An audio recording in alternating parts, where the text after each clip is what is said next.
Well, good morning, everyone. Thank you again for joining us this morning for our C+V Community Talk in partnership with Heritage Months for Disability Employment Awareness Month.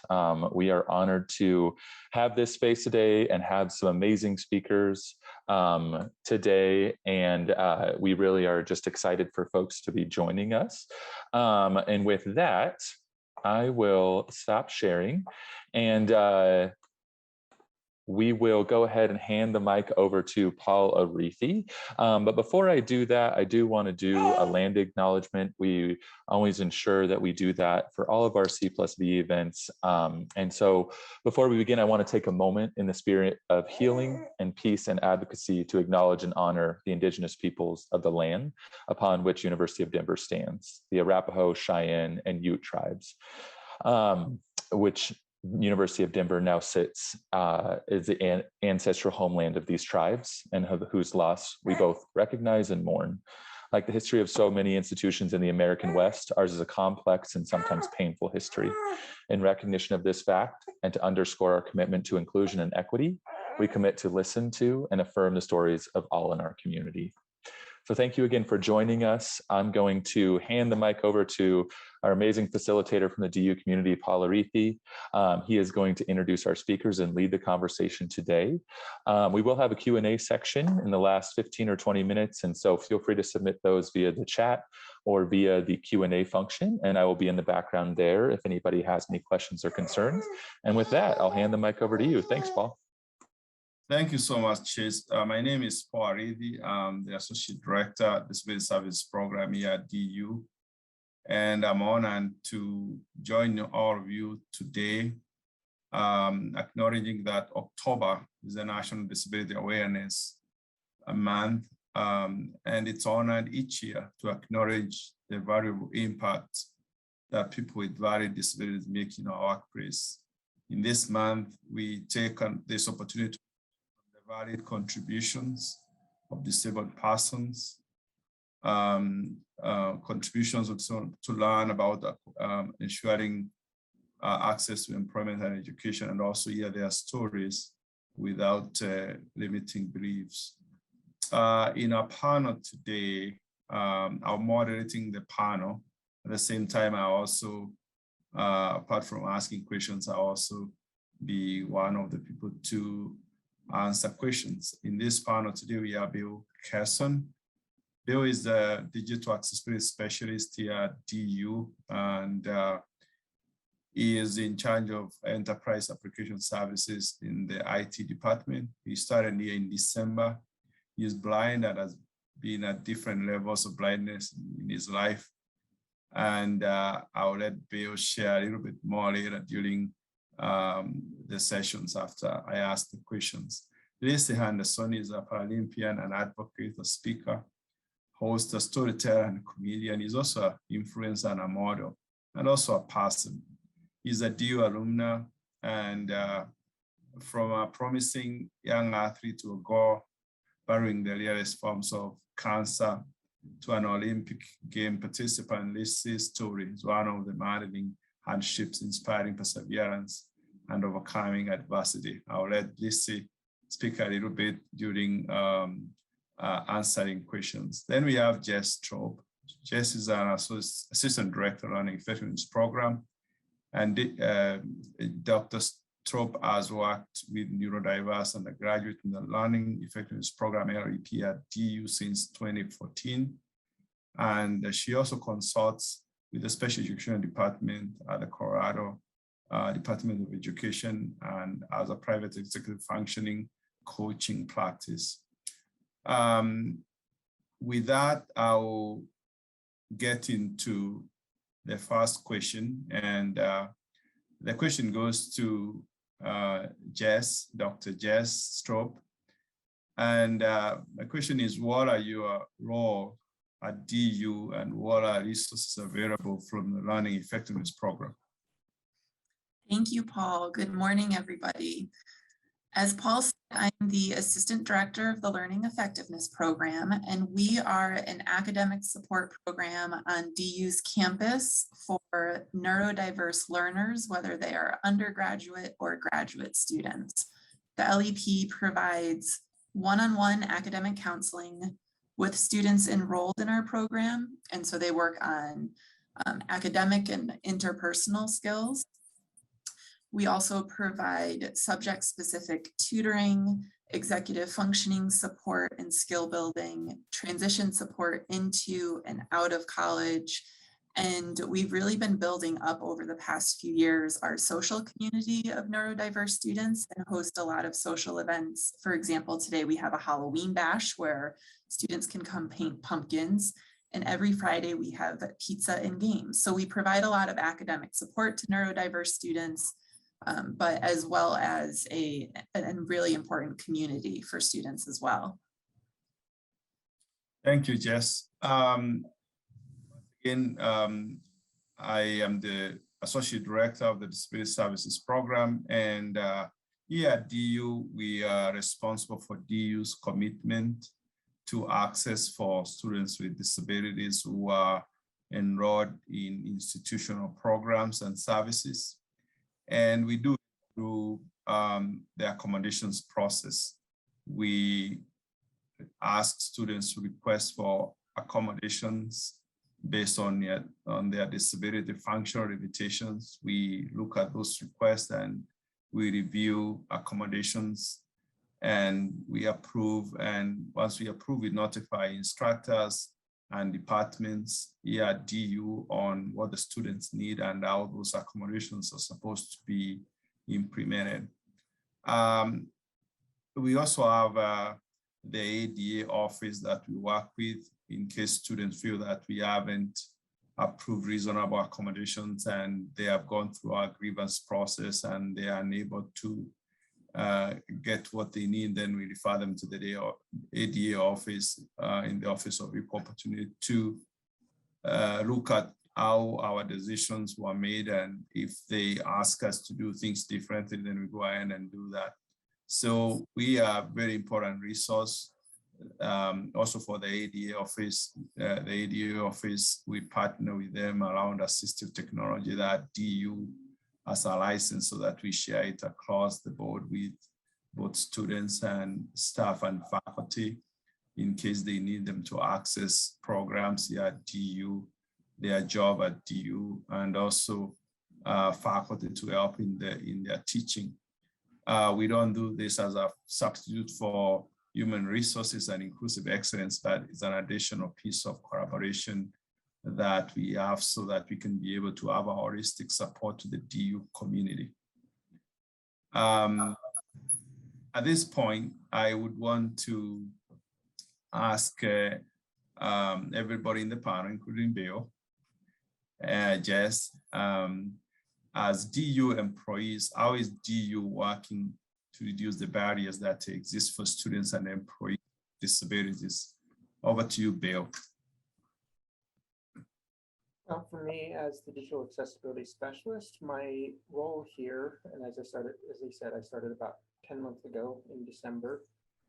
My role here is to work with our information technology department on testing and verifying the accessibility of the various enterprise-wide software we use.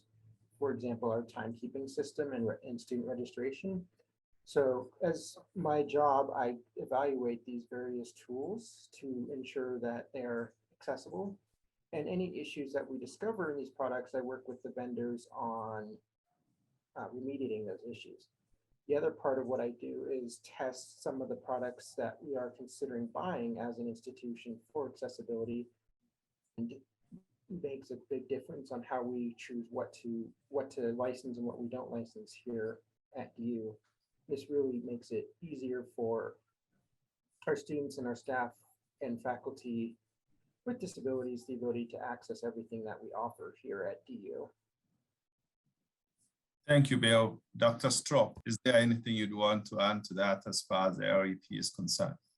Absolutely. And I think Bill's work is so important for so many of our students' employees. And I also want to give a shout out to the Office of Teaching and Learning, which has really increased its focus on universal design for learning, which is a framework for education that gives all students equal opportunity to succeed by providing choice through how information is represented, how students can engage with the information and material, and then how students can show what they know.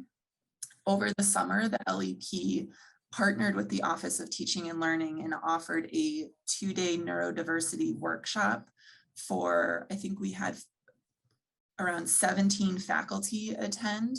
And we spent 2 days training them on neurodiversity and universal design for learning principles. And we're going to continue to do this institute hopefully every summer. And we're also partnering with University College to provide some workshops throughout the rest of this year on UDL. So I think that the shift really has to happen with faculty, since they're the ones providing the education to students, and DU is really taking steps in the right direction to support faculty with this sort of non-traditional way of teaching in higher education. And LEP is really excited to be able to partner with OTL on it. Thank you, Jess. That's very important addition to what Bill said.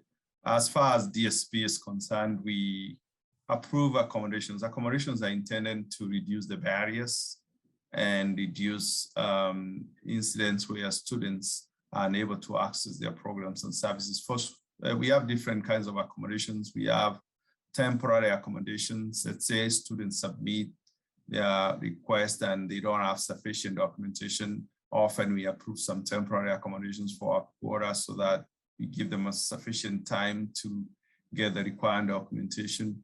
We have students with temporary disabilities. They also reach out to us. Let's say somebody went to the mountain, did some snow sports activity there and injured themselves. We do approve temporary accommodations for those kind of students. And we also partner, as I said, with the ADA office to assure that all the spaces where people with disabilities access have the access features that are needed so that they can get to these spaces. As I'm talking about the classrooms, I'm talking about the offices that the students may visit, the testing centers, the library, and all those spaces that students visit. Also, we are a resource for faculty and staff who implement these accommodations. Housing is one big one. We also have the faculty body who are in charge of implementing accommodations. We make sure we give them adequate training on how they are supposed to implement these accommodations so that they do not impact access to their programs. Housing is an institutional program, and we make sure that students who live there also have an opportunity to enjoy their housing. I don't know if, let's say, from your experience as a DAU student, I don't know whether there's something you would want to add to this. Yeah, I know. I graduated my undergrad 10 years ago, so the time's really accumulated. But I was just thinking, I actually benefited from a few of the accommodation stuff. I had a class, like, I ended up getting a major in Spanish and French, but I had to do like my science required classes all the way in Olin Hall, which was like the complete other side of campus. And as an above the knee amputee, like, I don't walk super fast. And I had like 5 minutes to make it to class. So I know I was able to benefit just from the accessibility aspect of that, being able to like kind of change my classes around to make something feasible for me to still be able to like access all the classes I needed to. And I lived on campus my freshman year. I lived in Halls, 2 South. And I don't know, like, I think like I had so many things available to me through those resources that I'm sure have just expanded now, just because I didn't know very much about accessibility or a lot of just like the disabled community as a whole growing up, and even like in my time at DU. So there were definitely resources that helped me integrate, honestly, that kind of helped me integrate like more socially. I think that's kind of like what speaks to the bigger, at least in my experience, what speaks to the bigger issue with disability and the college experience is being able to feel like you socially belong, like in this group of diverse people, and just having those few accessibility tools really made me feel like I was able to participate like my classmates that were non-disabled people. So thank you so much. That's a good perspective from somebody who also went through this institution. We appreciate that. Now, back to you, Lacey. Please tell us more about your personal story and how this has brought you into this advocacy work within the disability community that you're involved in right now.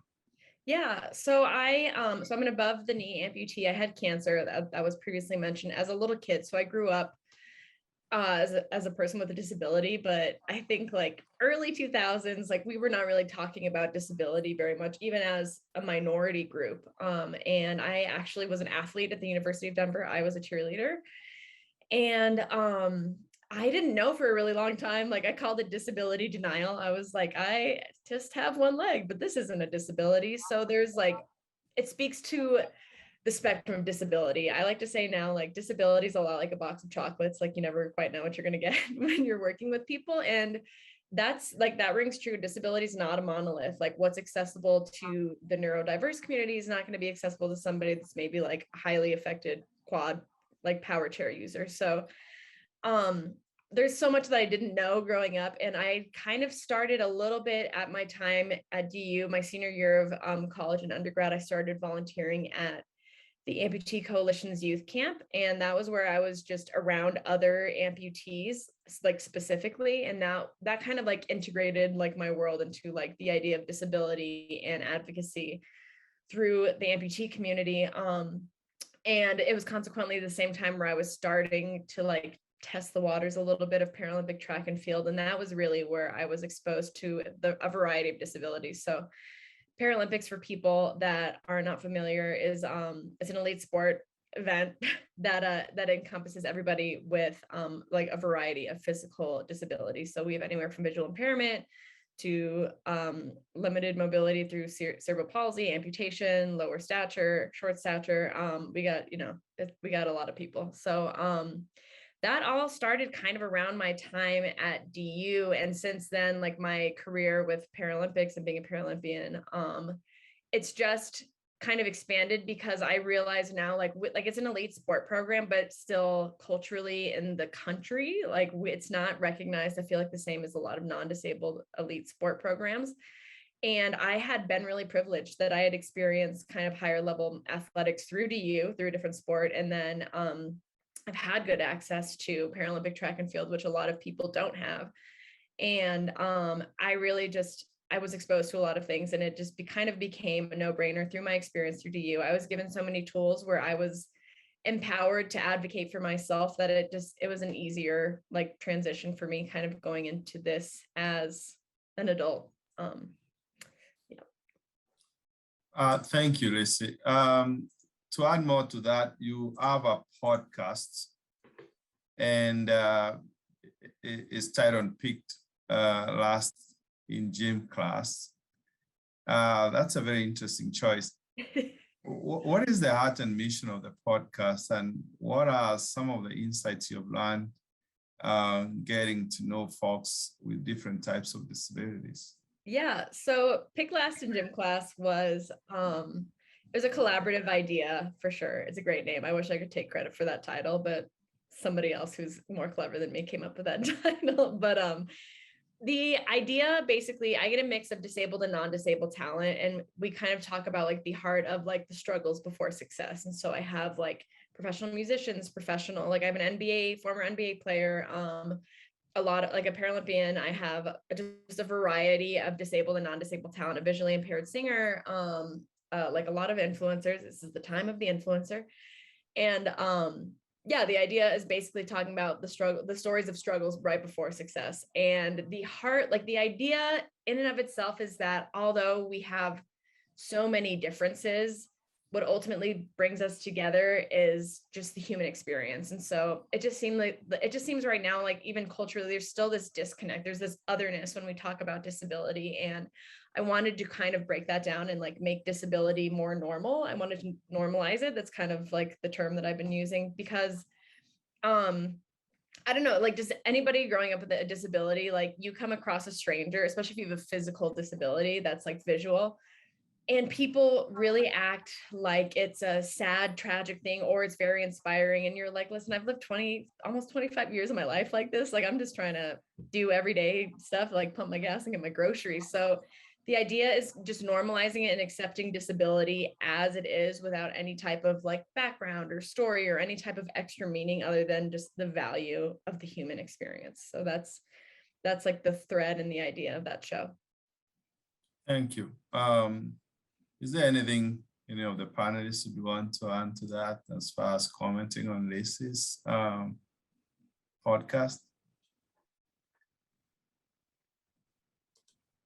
Thank you. I get to the next question, and this is for everybody. I would want to begin with Bill. What technological tools are newly developed or adapted that are increasing accessibility?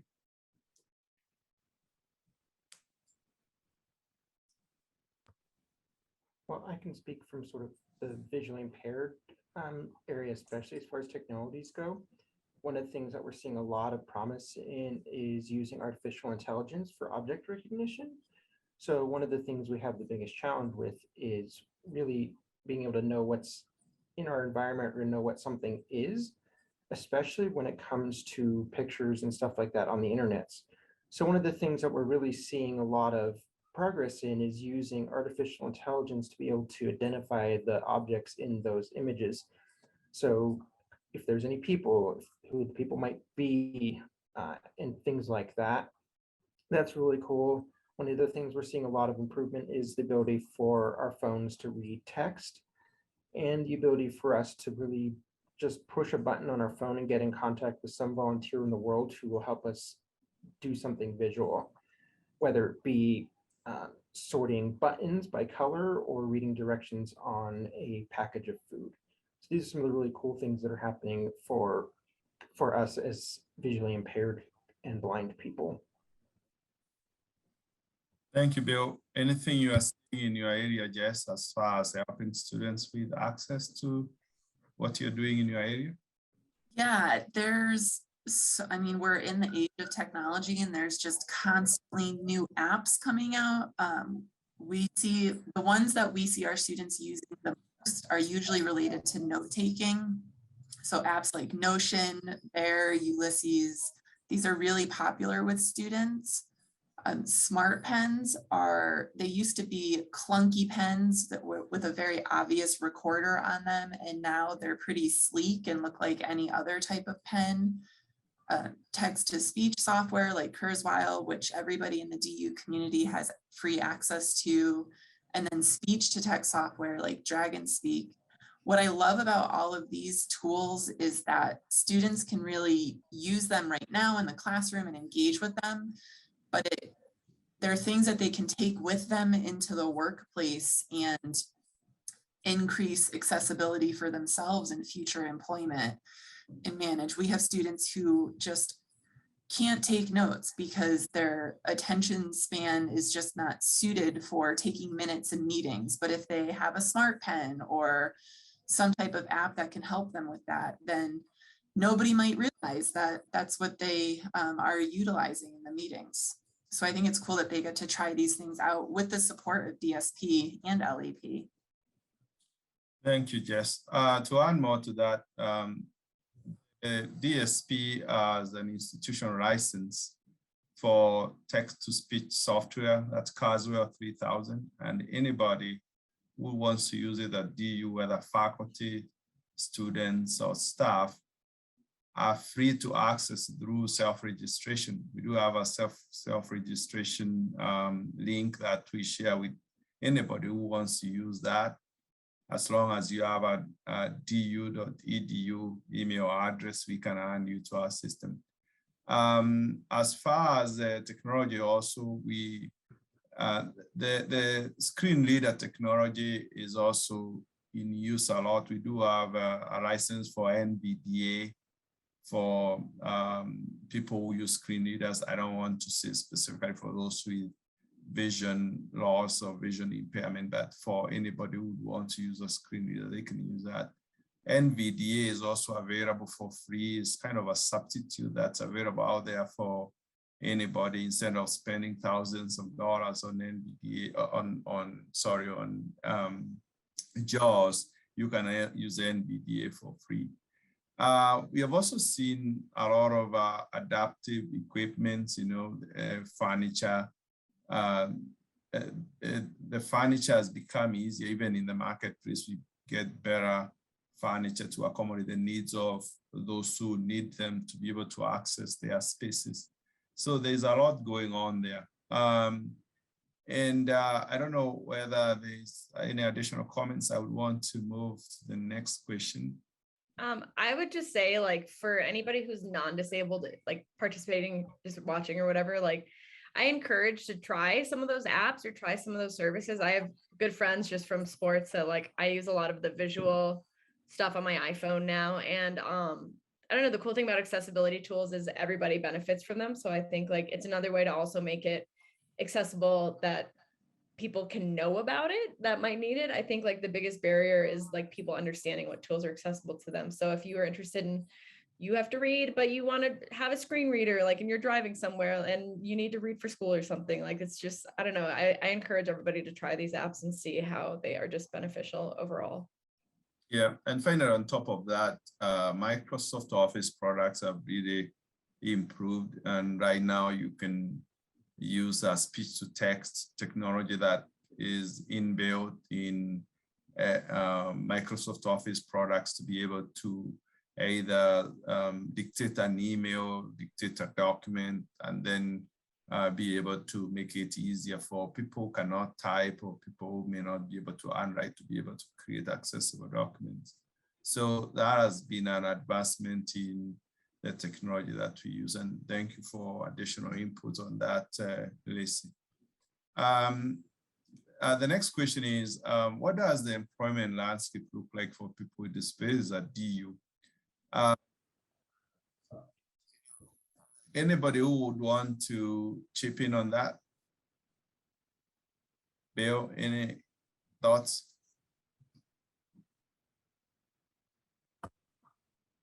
I'm not sure if I have a whole lot of thoughts. I know that especially with the work I'm doing and some of the stuff that the Office of ADA is doing, we're really lowering the barriers to people who are employed at DU, which means that we can accept a broader range of applicants to the positions that we have here. I'm not exactly sure what else the question is trying to ask, but that's sort of what I have from my point of view.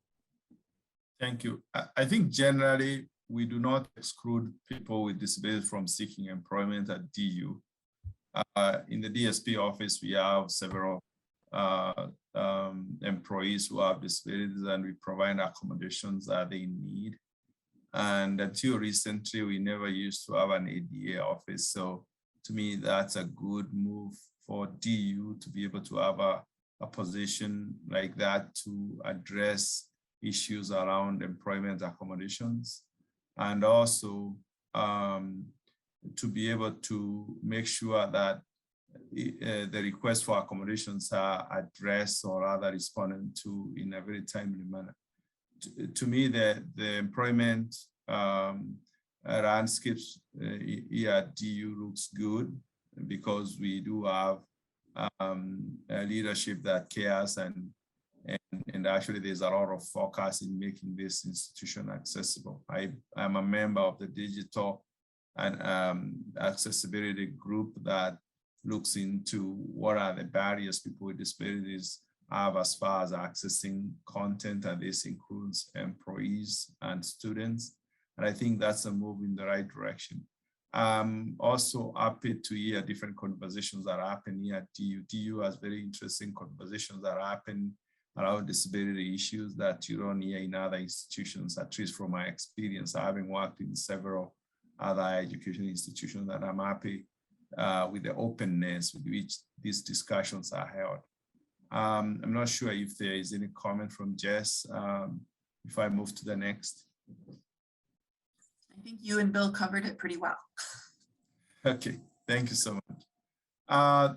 The final question here is, what can we all do better? What behaviors can we adopt, and in what ways could we shift our mindset that will possibly impact folks in the disabled community? And this is a question for everybody. I begin with Lacey.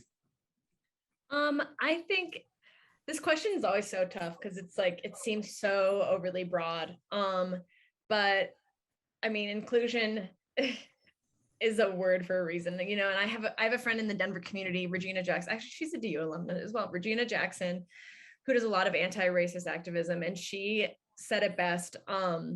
If you are not at the table, then you are on the menu. And I think that, I mean, like, it's aggressive, like in this regard, but I think the idea of that is that we need to have people that look like us, people that experience like disabled experiences in leadership, and like that are in the forefront, that people can see, that are just like they're showing like what true leadership looks like, and at a variety of levels. And so I think if there are not disabled people included in the conversations and the events, it's just like it's limited. And that's not to say that any disabled person is going to speak on behalf of the entire community, but if they don't have that experience, they would most likely have access to somebody that would be able to give greater insight.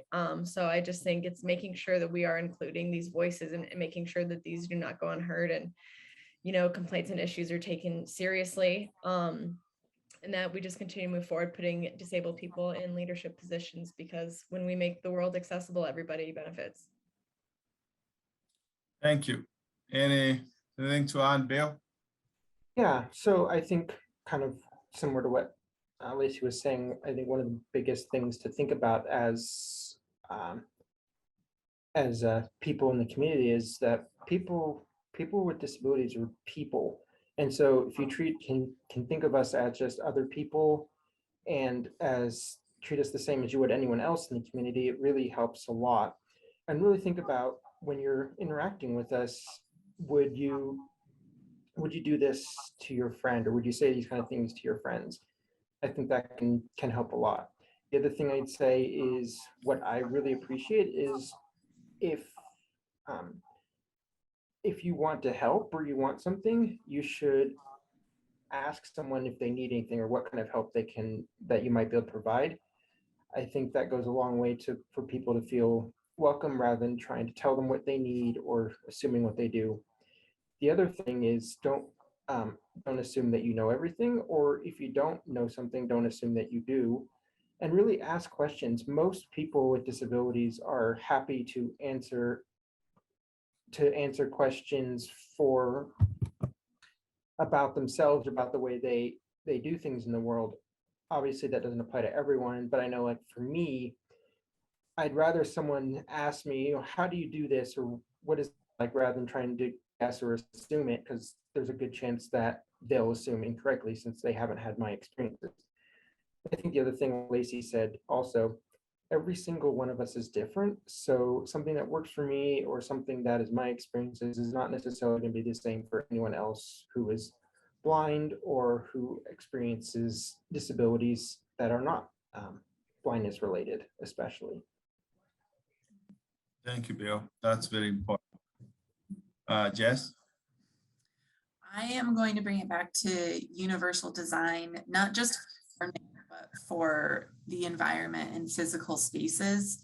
That is inclusion, and it is access. It reduces the need for accommodations when things from the ground up are created with everybody in mind, how anybody with any type of need can access it. So when UDL is in place across the board, individuals don't have to adapt to the environment or to the information being provided, because both are already set up to be accessible to all. And so I think we are doing a good job of increasing an awareness of what UDL is across campus, but there's always going to be more work to do and more knowledge to share on it. Thank you. I do support the idea of universal design. That includes the jobs that we do. How are they designed? Are they designed to be done in only one particular way? Or are they designed such that they can be done in multiple ways to make sure they address the needs of anybody who might get in that position? Often we don't think about people with disabilities until people start asking for accommodations. And I think we need to move from that mindset by making sure that the environment, whether it's the employment environment, whether it's the physical environment, whether it's the technological environment, is accessible for anybody who may use it.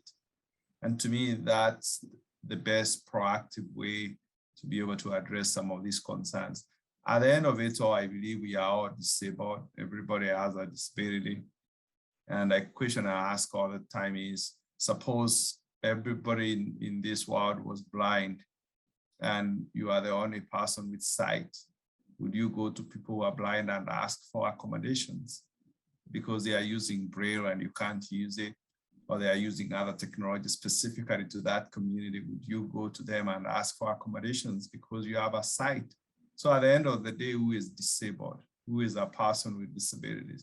To me, environments are the ones that make people disabled. They are the ones that minoritize certain groups of people. That if we make the environments accessible, we make sure that everybody can be in those environments and effectively use them. And then that's the best way that we can say we have gotten to where we are supposed to be. At the end of the day, we are going to become disabled too one day. As long as we grow, we are going to need additional assistance. We need assistive technology to be able to do things. So those are my parting shots about that, unless somebody else in the panel has something to add to that.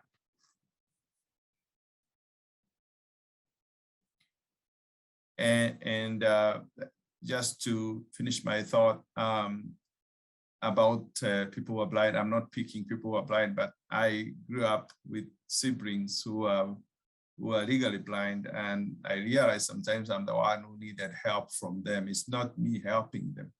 And that's when I realized, you know what, my sight is not really determining whether I need some support or not. Sometimes the people we think don't need to be in these environments are the right people who shouldn't be there, but we should make sure those environments are available for them to be able to effectively use them for the better good of themselves and the society. At this point, I think we are getting to the question and answer session. I believe several questions may have been posted out there. I'm not sure how many have been responded to. And I would want to check the chat to see what's in there and see whether there are any questions that the panel needs to respond to. Fortunately, I don't see all the questions here. I'm only seeing one question. Okay, I think I have access to questions here. Just a moment here as I go through them to see. And those are shared directly to you, Paul. We had one great question in the Q&A that I shared directly with you. So there's that. And then there was one other question. And folks, we do encourage you to submit questions for the Q&A. We'll have about 15 minutes of that here. So thanks, Paul. Okay, I have two questions here. And question one is, a few years ago, the largest Colorado employer of those with intellectual and developmental disabilities, that's ACK Thrift and ACK and the Hack of Colorado Commission, a study from the Daniels College of Business to assess the economic impact of those with IDD. The report published showed that there was $2.3 billion impact on Colorado economy. Does DU or is DU willing to provide competitive employment for those with intellectual and developmental disabilities? I think this is a human resources question, but I believe by law, we are not supposed to discriminate against anybody with a disability as long as they can do the basic requirements of the job with or without accommodation. So I'm not going to respond specifically about DU, but I know by law, we are not supposed to discriminate against those individuals. Everything I think depends on the set of skills they are bringing into the job, what the job requirements are and the set of skills that are required. And I believe they shouldn't be able to access that environment to be able to be employed competitively as people who do not have disabilities. But that's just touching on the basics of it. But I believe if we had somebody from human resources here, that could have been answered better. Then the next question is, I'm curious if you might be able to include ADL interpreter and visual descriptions for the panel in the future. That's a good question. I think that was an oversight on our part. We do have ASL interpreters that are actually contracted by DU as needed. The DSP helps with information about contacting those, and we'll make sure we look into that in the future. My apologies for that.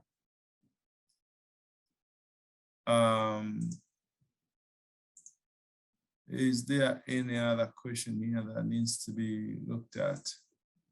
I'm looking at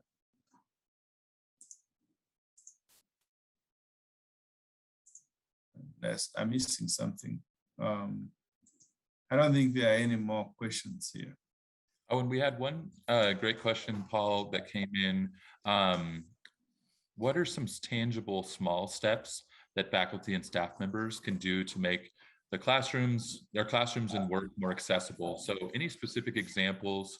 Some great ones have been shared thus far, but what are some things that we can do to take action after this conversation?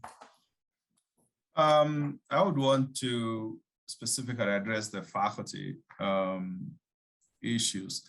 Often when we approve accommodations, we tell faculty that they need to implement them. Most faculty at DU do a wonderful job, but often I hear from students, oh, the attitude, the way they spoke to me, they seem like I don't need them. You don't look like you need these accommodations. So that's basically about ableism, especially for students who have invisible disabilities. Often it's open secret that people with visual disabilities, or rather visible disabilities that you can see, are often more trusted, more believed, that they are the people with that disability. And we have a lot of students with invisible disabilities, and often there is that element that they are not being believed that they need those accommodations. So to me, is making sure that you do not stigmatize these students who have gone through the accommodations process. Is lengthy. It takes a lot of time for us to arrive at those conclusions about the accommodations, and making sure we create that environment and the attitudes that are important to make the class more accessible, not just implementing the accommodation, but we don't traumatize them or stigmatize them when it comes to the implementation of the accommodations. And often I find faculty unable, or rather not wanting to implement accommodation because they don't understand what they are required to do. That's the opportunity to reach out to the DSP to be able to ask us how those accommodations can be implemented effectively. And we say that, we tell them that often through the letter of approved accommodations or sessions that we have with a faculty, whether it is through an institutional training, and those other reach outs that we do. Recently, I had a workshop with the Ramon School of Music, and actually only a few people showed up. It was supposed to be a one-hour event, that people saying it's great, they submitted questions, but they never showed up. And often what I found in higher education, those show up are always the same people who show up. The faculty who need to know often don't show up. I think we can do a good job at making sure that we reach out to our office, even if you want us to come and meet in your office and support you whichever you want, we can do that. I think that's the best way we can do to support faculty. disability advocacy groups on campus that students can join to raise awareness? I think just there is a group within the LEP. Would you want to answer that? Absolutely. So we have one group on campus that is for faculty and staff. It's called the Neurodiversity Resource Group, NRG, or Energy. We've sort of paused Energy this quarter as the staff member who is sort of took the lead on it, her role in the LEP shifted, and she currently doesn't have the capacity to lead the group, but hopefully we can get it going again winter quarter. So you are more than welcome to reach out to lep@du.edu or me, just.stroop@du.edu for more info on that. And then there's also an NRG specifically for students, and I don't know how many students are currently in the group, but I believe they this quarter got their registered student organization title, and they've been pretty active on campus this fall and last spring. They had started doing a lot of, what were they doing? I think they did a clothing drive last spring. This quarter, they tried to host a Halloween event yesterday or Tuesday, but it got a little rained out. So their goal is to really raise awareness across campus and to reduce the stigma of students with disabilities. And we hope that any student can join those groups. You don't have to be in the LEP to join the student NRG. Thank you, Jess. I wanted to add something that my colleague shared with me that I forgot about, what efforts DU is doing to improve access here at DU. Ellen Organ, my former colleague here at DSP, recently transitioned into a new position in the Office of Teaching and Learning to be able to support faculty with UDL and accessibility matters that pertain to the work they do with the students. So that's a very important resource that has been added to make sure that DU is a more accessible place.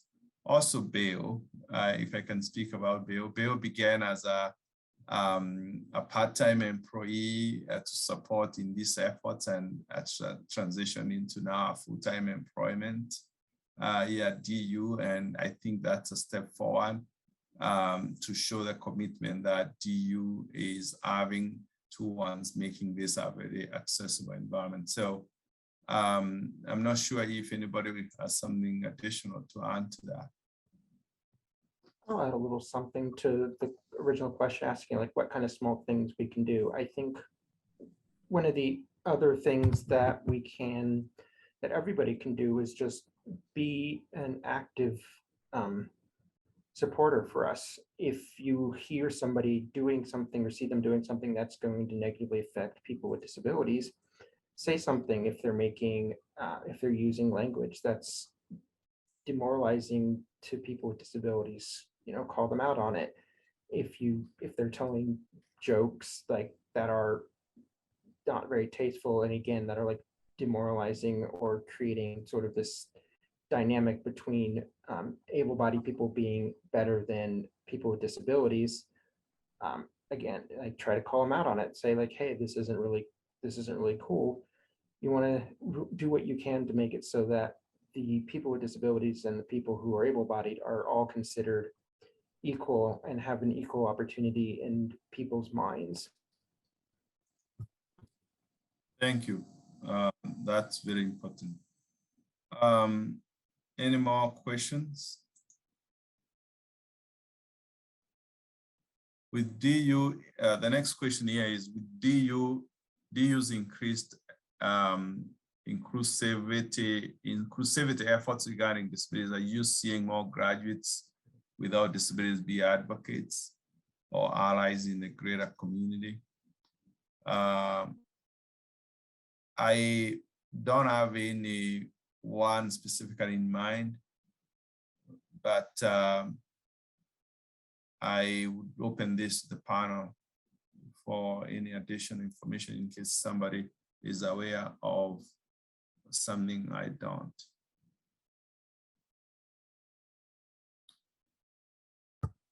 Were they asking if DU's got more people with disabilities applying and graduating? Is that what they were asking? Let me read the question again, Bill. They are saying with increased inclusivity efforts regarding disabilities, are you seeing more graduates without disabilities be advocates and allies in the greater community?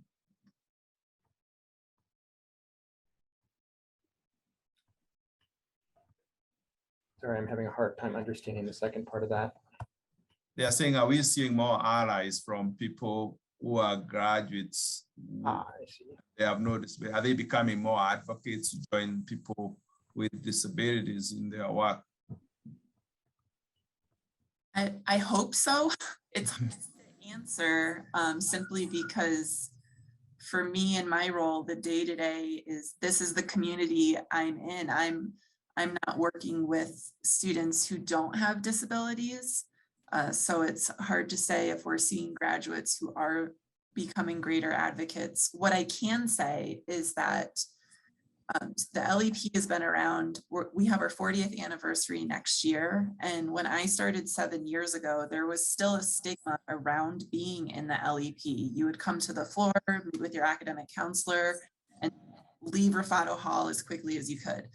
But that is definitely shifting. And with groups like the Neurodiversity Resource Group for students are becoming much more vocal on their own and advocates for their own communities. So that's a huge step for our students that is relatively recent. Thank you. Without data, I think it's difficult to give specifics about what is happening there as far as this is concerned, because often we know graduates who have disabilities who are registered with our office. I know we have over 300 who receive accommodations through our office, but I don't know those without disabilities who are joining us in our efforts. We don't have that data. So I think we have answered that question to the best of our knowledge. Any other question?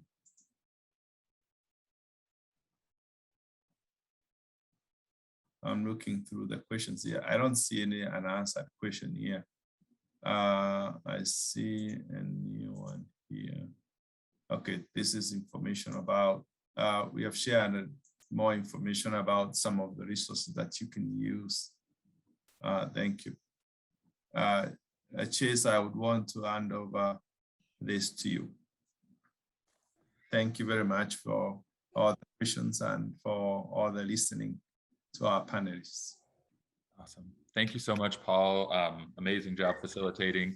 You know, the Zoom world is always, you know, you get a million pieces of information, but you handled it great. Thank you so much. And thank you to the panelists for honesty, vulnerability, and authenticity. We truly appreciate your time. And we did share in the chat resources that the panelists did share. And so there is information about different pieces there. These are also listed on the landing page. And so if you do want to come back to this after the webinar, those are listed there and links. And I'm curious, in the last minute or so, are there any that anybody wants to highlight particularly? Lacey, there's some awesome organizations here that you shared that you work with, and then there's some other specifics to DU and some national organizations. Lacey, do you have anything you want to share? Yeah, I mean, like, yeah, of course I work with these organizations. I just came back a couple of weeks ago. I did a summit with a group that's local to Denver called Range of Motion Project. And we raise money for access to mobility devices for amputees and just people with mobility issues in the US and Central and South America.